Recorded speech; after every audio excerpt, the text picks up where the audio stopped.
Merhaba, Özkan Deniz. Aujourd'hui une vidéo sur 10 conseils avant de venir en Turquie, avant de vous installer ici ou bien avant de passer des vacances ici en Turquie, que ce soit à Istanbul ou dans une autre ville du pays. Mais avant de commencer cette vidéo, je voulais vous parler de l'option Super Thanks, en fait, qui est une option sur YouTube que j'ai apparemment activée il n'y a pas longtemps. Alors je dis apparemment parce que je suis pas sûr si ça marche très bien en fait.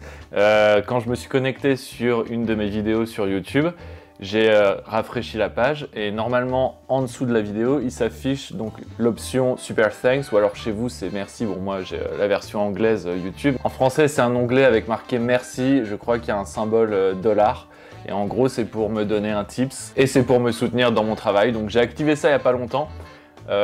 Je vois l'option une fois sur deux quand je rafraîchis une de mes pages YouTube. Alors je sais pas si ça le fait pour vous.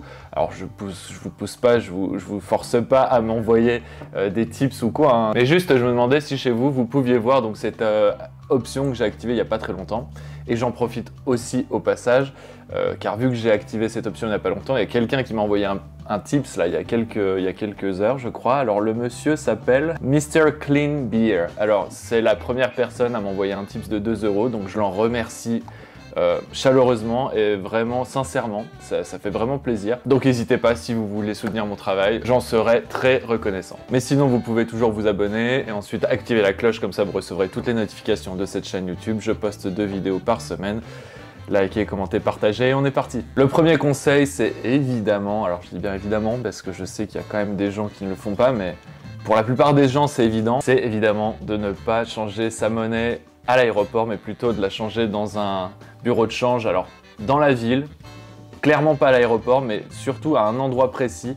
C'est le Grand Bazar à Istanbul qui a le meilleur taux de la ville. J'ai fait plusieurs vidéos au Grand Bazar récemment et j'ai vérifié et c'est vraiment le meilleur taux de la ville, c'est clair et net. Et c'est pas que moi qui le dis, c'est aussi tous les gens que je connais qui viennent passer des vacances ici, plus des locaux que je connais ici.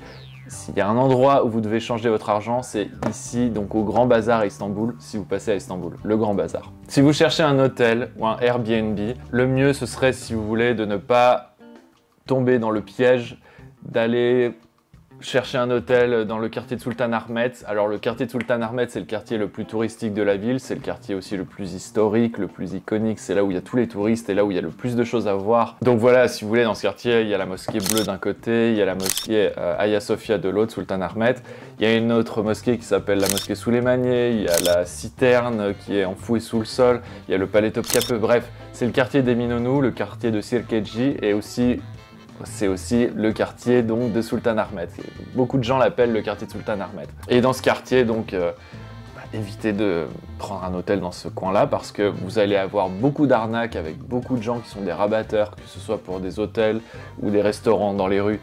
Beaucoup d'arnaques aussi, des gens essaieront de vous vendre de la camelote, ce genre de trucs. C'est vraiment le quartier typiquement touristique à éviter si vous voulez vous loger. Mais par contre, évidemment, à visiter, c'est magnifique, c'est impec. Mais si vous voulez vous loger, n'allez pas là. Je conseillerais plus Taksim, même si Taksim, c'est quand même beaucoup touristique aussi, mais on va dire qu'il y a un peu moins d'arnaques, il y a de meilleurs coûts à faire en termes de budget et en termes de localisation avec l'hôtel que vous prendrez ou le Airbnb. Il y a des bons coups aussi dans le quartier de Beşiktaş. Bref, il y a plein de quartiers, mais le conseil à surtout avoir en tête, c'est éviter le quartier de Sultan Ahmet si vous voulez vous loger. Apprenez au moins 2 mots. S'il y en avait au moins 2 à apprendre, des mots en turc, ce serait bonjour, qui se dit donc merhaba, et merci, qui se dit teşekkürler. Si vous connaissez ces 2 mots-là, je suis sûr que si vous glissez dans une conversation avec quelqu'un, un taxi ou un serveur, si vous lui glissez ces 2 mots-là, je suis sûr que vous verrez son expression de visage, je suis sûr que ça va le rendre super heureux. Je vous assure, ça va vraiment le rendre joyeux. Testez un petit déjeuner turc. C'est pas forcément la chose qui vient en tête pour les touristes qui viennent ici parce qu'ils se disent bon bah voilà, la cuisine ici c'est kebab, c'est peut-être, je sais pas moi, c'est durum peut-être, enfin voilà. Ils se disent pas tiens, si j'allais tester un petit déjeuner en Turquie, un petit déjeuner turc, et ben croyez-moi, c'est sûrement, enfin en tout cas pour moi, c'est je pense la meilleure cuisine qu'on peut trouver ici parce qu'il y a une variété au niveau des plats qui est incroyable. Alors je sais, j'en connais sur cette chaîne qui vont sûrement me dire dans les commentaires que c'est pas quelque chose de traditionnel, c'est pas quelque chose qui est dans les traditions turques, ça a été inventé il y a peu et c'est devenu un peu populaire depuis quelques années. Moi, à vrai dire, j'en sais rien de tout ça, je connais pas l'histoire du petit déjeuner turc, mais ce que je peux vous dire, c'est que c'est absolument délicieux. Comme je vous disais, il existe plein de plats avec des saveurs vraiment différentes sur toute votre table, vous serez vraiment... vous serez repu à la fin, c'est sûr. Donc ça a testé au moins une fois. Et si j'avais des adresses à vous donner, je pense que je pourrais vous donner allez, 2 adresses. La première adresse que j'ai notée parce que je sais comment aller là-bas, mais le nom, je l'oublie à chaque fois parce qu'il est assez... le nom est très turc en fait. Le premier restaurant donc, que j'avais en tête, c'est Çeşme Bazlama Kahvaltı Nişantaşı. Enfin, Nişantaşı, c'est le nom du quartier. Le nom du restaurant, c'est Çeşme Bazlama Kahvaltı. Donc c'est, comme je vous disais, dans le quartier de Nişantaşı. Dans ce restaurant, vous aurez une variété de plats sur votre table. Je crois que vous pouvez avoir une douzaine, une quinzaine de plats sur votre table avec plein de choses différentes. Du pain, des olives, beaucoup de choses turques, de plats turcs qui viennent d'ici, avec beaucoup de fromage aussi, ce genre de choses. Essayez. Sinon, j'avais une deuxième adresse en tête. Si vous voulez avoir une vue parfaite sur le Bosphore et manger et en même temps tester donc ce petit déjeuner turc, vous avez l'adresse de Rumeli Kale Café et restaurant. Ça s'appelle Rumeli Kale Café and Restaurant. Et donc cette deuxième adresse est le long du Bosphore, comme je vous disais, avec une vue parfaite. Vous allez vraiment passer un super moment là-bas. Et en même temps, avec une vue parfaite et toutes sortes de plats sur votre table, vous allez vraiment apprécier l'expérience à mon avis. Acheter une Istanbul Card, c'est vraiment le plus pratique si vous voulez voyager ou en tout cas vous déplacer dans cette ville de Istanbul, car avec cette Istanbul Card, vous pourrez aller à peu près partout. Vu qu'il y a énormément de transports en commun dans cette ville, je vous fais pas l'inventaire de tous les transports en commun parce qu'il y en a trop. Mais je vous redirige donc vers la vidéo des transports en commun que j'ai fait il n'y a pas longtemps, que je vous mets ici, ou ici, je sais plus, je crois que c'est là. Aussi, utilisez Uber, l'application Uber, si vous voulez prendre les taxis plutôt que de prendre le taxi dans la rue. Si vous appelez un taxi comme ça, vous levez la main, il s'arrêtera, il vous prendra, mais il y a beaucoup d'arnaques, il y a beaucoup de fraude.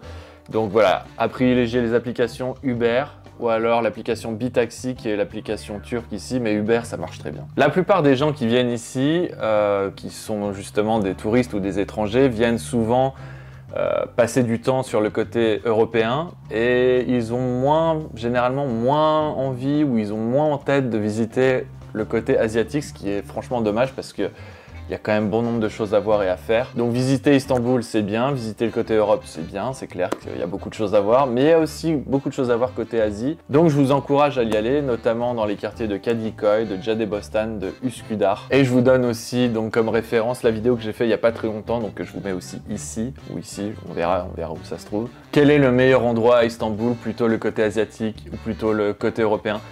Bref, dans cette vidéo, je parle de ça, donc allez voir si ça vous intéresse, bien sûr. Si vous venez en hiver, je sais qu'il y a des gens qui ont été pas mal choqués par ça parce qu'ils ont prévu leurs vacances ici en hiver. Alors je parle de Istanbul principalement.